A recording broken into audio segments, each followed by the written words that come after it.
Bonjour à toutes et à tous, le compte à rebours est lancé. Nous sommes à quelques semaines des Jeux Olympiques et Paralympiques 2024. Pour assurer la sécurité de cet événement planétaire, plus de 15 000 militaires seront mobilisés en appui des forces de sécurité intérieure. Des forces armées qu'il faut soutenir. Un défi pour le service du commissariat des armées.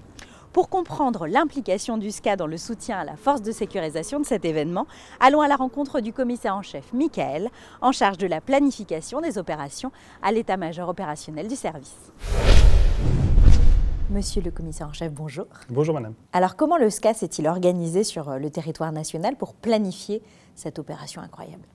Eh bien écoutez, l'histoire a commencé il y a environ 18 mois, lorsque l'état-major des armées a confié au service un mandat sur l'externalisation. En parallèle, le service se mettait déjà en ordre de bataille à travers l'organisation d'un GPPO, un groupe de planification pluridisciplinaire opérationnel, pour se préparer au soutien de la force de sécurisation qui sera déployée le moment venu. Cette phase de planification nous a permis de poser les concepts de soutien commissariat, que nous connaissons bien en opération, et là donc de les affiner, de leur donner une teneur Jeux Olympiques et Paralympiques 2024 pour être au rendez-vous. Concrètement, quels ont été les moyens mobilisés dans cette phase de planification ? Ce GPPO, qui s'organisait donc de manière mensuelle, monopolisait et permettait à 50 à 70 représentants des organismes du SCA de se retrouver chaque mois. Il y a eu 14 GPPO organisés pour mettre en ordre de bataille le service.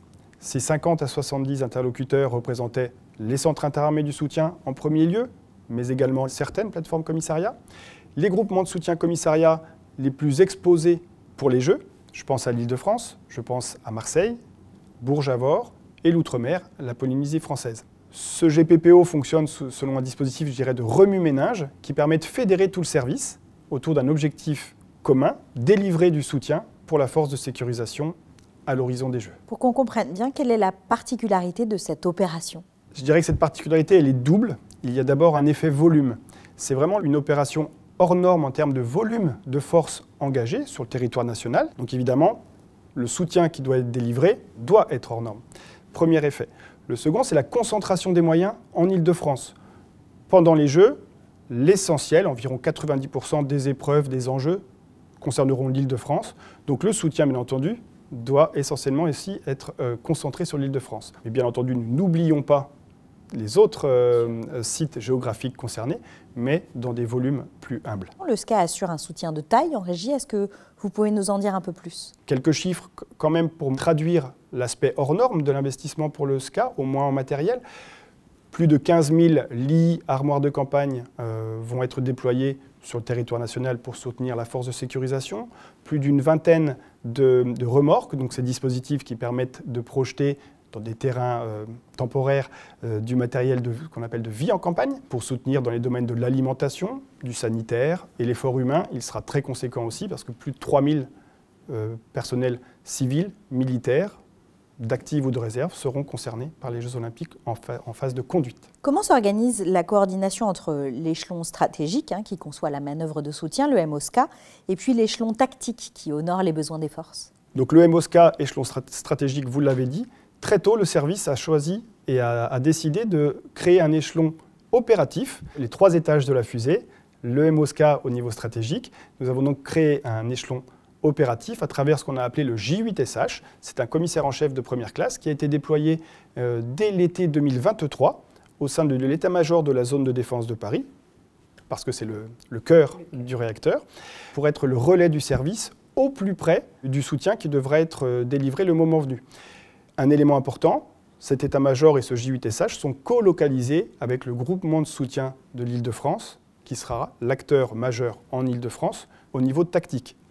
Cette proximité fait que la chaîne commissariat est donc très cohérente du niveau stratégique au niveau tactique. Merci, monsieur le commissaire en chef. Je vous remercie. Je vous propose de partir dès à présent à la rencontre du J8SH, le référent budget, finance, soutien de l'homme, dont le rôle est essentiel dans la coordination du soutien. C'est parti. C'est au sein de l'état-major de la zone de défense de Paris qu'évolue le J8SH. Les défis opérationnels sont nombreux pour cette fonction clé du commissariat des armées, à la croisée de l'échelon stratégique et tactique. Le J8SH assure la montée en puissance, la conception du dispositif administratif, budgétaire et financier, ainsi que tout ce qui a trait au soutien de l'homme sur la zone de défense de Paris, en vue de l'arrivée et du soutien des militaires pendant cette période olympique et paralympique. Le périmètre d'action est assez large puisqu'il comprend l'ensemble du soutien apporté par le commissariat sur l'ensemble de son périmètre d'action en Île-de-France. Cette opération intérieure diffère énormément des opérations que l'on a conduites jusqu'à présent du fait de son volume. C'est entre 9 et 15 000 hommes qui vont être déployés en zone de défense de Paris. Les moyens mobilisés sont d'une ampleur qui n'a jamais été vue depuis des décennies, sinon des siècles, en région parisienne. Qui dit mobilisation de moyens conséquents dit préparation millimétrée. Soutenir plus de 15 000 militaires déployés pour cette opération inédite nécessite d'acheminer, d'installer et de mettre en œuvre le matériel mis à disposition par le SCA. Mon rôle pendant la préparation consiste à mettre en place tout le matériel de campagne nécessaire à accueillir tous les groupes sentinelles qui viennent en renfort sur la région parisienne. Montage de tentes, toutes les remorques que vous pouvez voir derrière moi. Donc là derrière on a une laverie de campagne qui est mise en place. On a aussi des cuisines de campagne qui sont mises en place sur le camp. Mais après on a monté toute une zone de bivouac pour loger tous les groupes sentinelles qui seront présents pendant les 3 mois. C'est vrai que c'est une opportunité parce que du coup on peut mettre tout ce matériel-là en œuvre au profit de cet événement-là.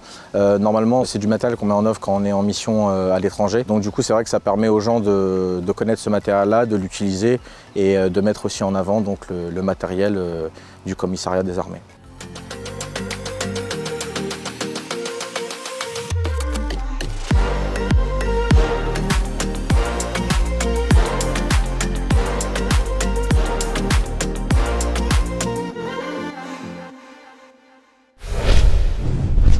Accueillir, loger, nourrir, mais aussi protéger, un pan indispensable du soutien assuré par le Centre interarmées équipement commissariat et le pôle Montlhéry du JSBDD Île-de-France, acteur clé de la perception collective des équipements par la force de sécurisation. Compte tenu de l'importance du dispositif qui est mis en place, il était nécessaire d'anticiper les moyens qui allaient devoir être mis en place. Ça a consisté à approvisionner dès mars 2023 un certain nombre de matériels de vie en campagne, notamment des armoires de campagne, des lits de camp, des conteneurs frigo, des tentes de stationnement, pour être sûr de disposer de la ressource nécessaire le jour où les forces seront déployées effectivement sur le terrain. Pour ce qui concerne l'habillement, il a fallu dans un premier temps, et en liaison avec l'état-major opérationnel du service du commissariat des armées, définir quel serait le pactage type pour les unités déployées. Et dans un deuxième temps, c'était de définir les conditions et les règles de distribution des différents effets, puisque dans le cadre du déploiement de la force, il y a un certain nombre d'unités qui sont d'alerte et qui restent en fait dans leur garnison, pour lesquelles il a fallu organiser une manœuvre de distribution vers l'avant d'une ressource qui était détenue au niveau central, notamment tout ce qui concerne les effets de protection balistique, les gilets pare-balles, les plaques balistiques, les casques, mais également les effets de protection nucléaire, radiologique, biologique et chimique, également aussi les effets de contrôle de foule. Donc il a fallu positionner au plus près des unités dans les différentes zones de transit du service du commissariat des armées, un peu partout sur le territoire national. C'est donc une véritable manœuvre logistique de bascule vers l'avant qui a été mise en place par le Centre interarmées du soutien équipement commissariat. Cette manœuvre concerne l'intégralité du service du commissariat des armées puisque l'ensemble des groupements de soutien de base de défense sont concernés par la manœuvre, y compris d'ailleurs la direction du commissariat d'outre-mer en Polynésie française puisque une partie des Jeux Olympiques s'y déroule. Je dois souligner qu'il y a 2 effets qui ont été spécifiquement réalisés dans le cadre des Jeux Olympiques et Paralympiques 2024.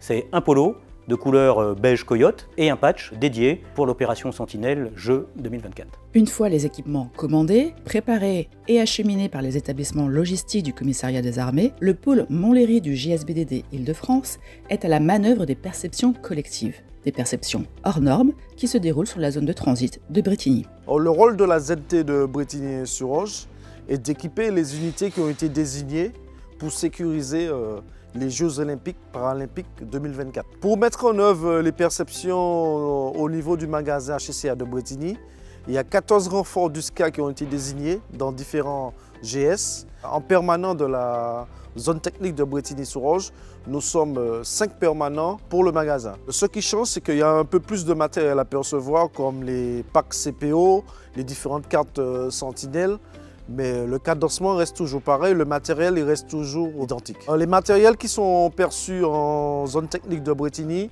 c'est de la balistique, soit c'est des gilets pare-balles, soit c'est des plaques balistiques. On donne des bâtons télescopiques, on donne des cartouches NRBC, des tenues NRBC, des gants, des chaussettes NRBC et puis un peu de complément de pactage pour les unités. Après, concernant les perceptions par jour, c'est cadencé sur tout le long du mois.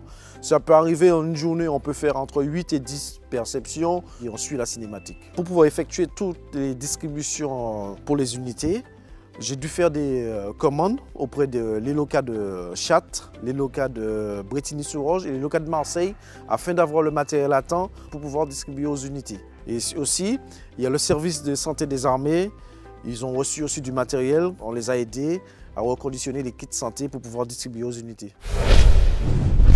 Le SCA est donc engagé auprès des 15 000 militaires déployés pour la sécurisation de cet événement majeur.